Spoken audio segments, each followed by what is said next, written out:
If you thought typical slithery snakes were frightening enough, what if we told you that they could fly, are blood red, or could swim? That's right, they also have 2 heads, 3 eyes, and hunt in packs of thousands. Forget what you thought you knew about normal snakes, because once you get a little bit closer, you'll quickly realize that these intimidating reptiles are much more unique and dangerous than you first thought.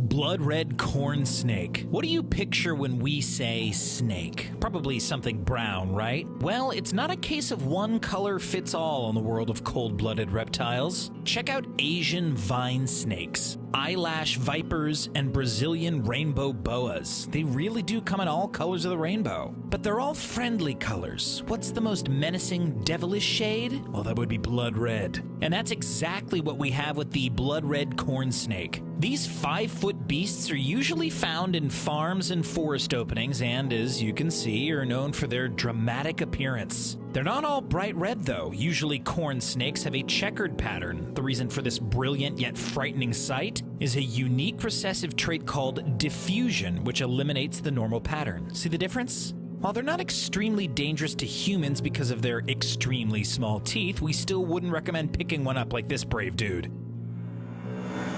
Three-eyed snake. A rodent-eating, eye-catching red snake is intimidating, sure, but it's not exactly going to send scientists into a frenzy. You know what would? A 14-foot carpet python with, I don't know, 3 eyes, maybe? Yeah, that's no joke, people. This unique specimen was found in 2019 and was given the name Monty, after Monty Python, of course. Thankfully for us mere humans, they're non-venomous. So what's Monty's deal? Well, after he was discovered in a place called Humpty Doo near Darwin, he was put through an X-ray machine. As it turns out, his third eye is completely functional. He was simply born with an additional eye socket in his skull, thought to be a natural malformation rather than any type of environmental reaction. Is anyone else out there weirded out by this little guy, though? Would you run away, or would you investigate? Let us know.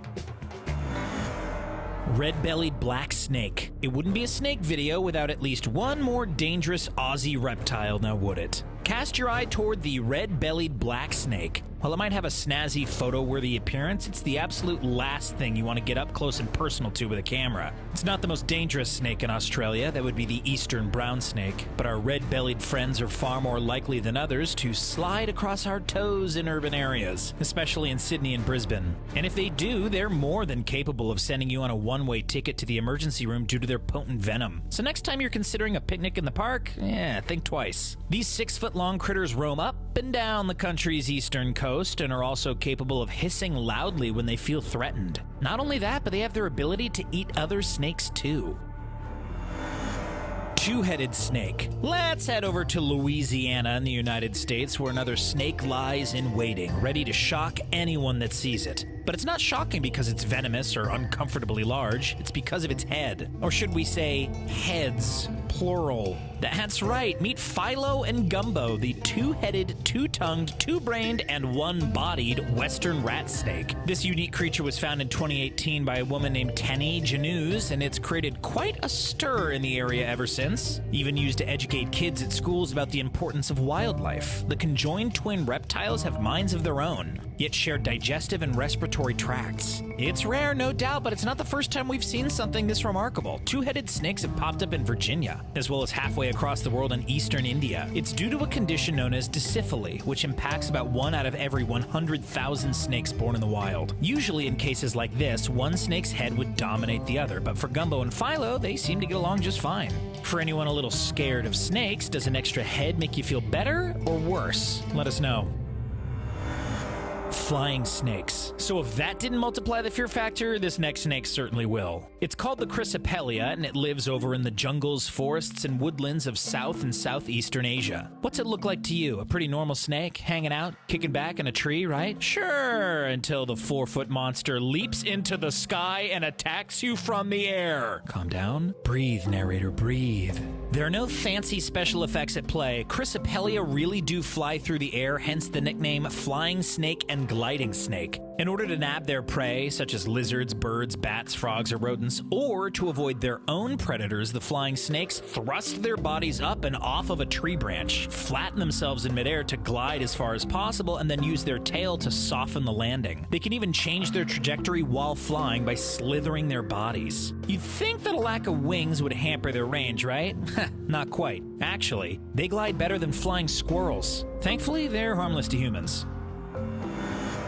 Boomslang. Meanwhile, over in Africa, it's a whole nother story. While the highest number of fatalities on the continent fall in the fangs of the puff adder, this sneaky devil, it's usually the black mamba that's most feared by locals because of its highly aggressive nature. But in the venom department, both the puff adder and black mamba pale in comparison to the boomslang. Despite being slender and only half the size of the black mamba, these neon slitherers still reach unsettling lengths of 6.5 feet. The size isn't the problem though, it's the venom.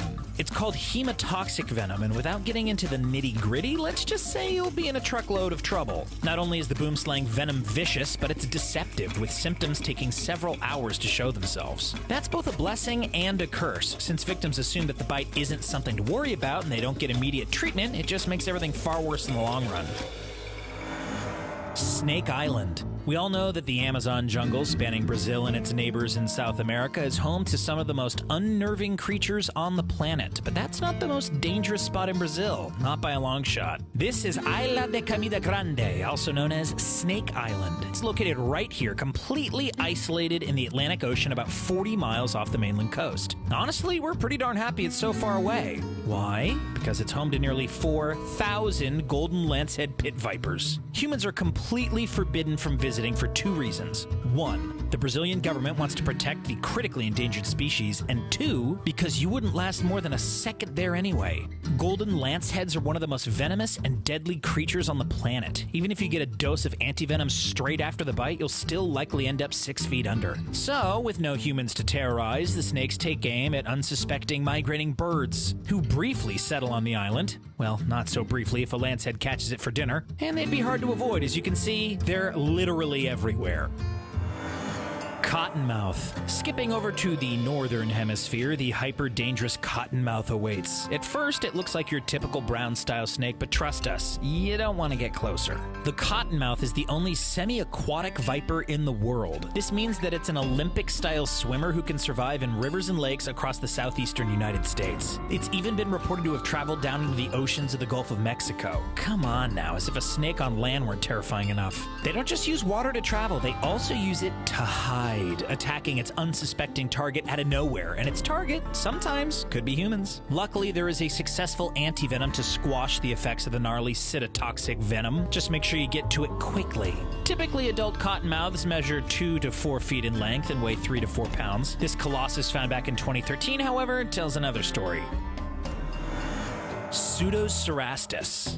Next up, we've got the Iranian Spidertailed Viper, found exclusively, yeah, you guessed it, in Iran. From afar, it shares all the same characteristics of your typical viper, but when you look a little bit more closely, you'll notice something entirely out of the ordinary. Can you see it? If the name didn't give it away, it's the tail. That odd accessory at the end of its tail might look like some sort of abnormal growth, but it's actually a deliberate feature known as a caudal lure. Essentially, that means that it's a method used to lure in its dinner. What do you think the tail looks like? Some sort of bug, right? Maybe a spider or a centipede? That's exactly what frogs might think too. And as soon as a frog, a bird, or whatever else tries to catch the fake food, out pops the head of the spider-tailed viper, and voila, the tables have turned. That's of course in addition to the snake's rough exterior made up of ripples of corrugated scales which help it camouflage itself into its surroundings. This means you won't often see one until it strikes, which can be over and done within less than a second.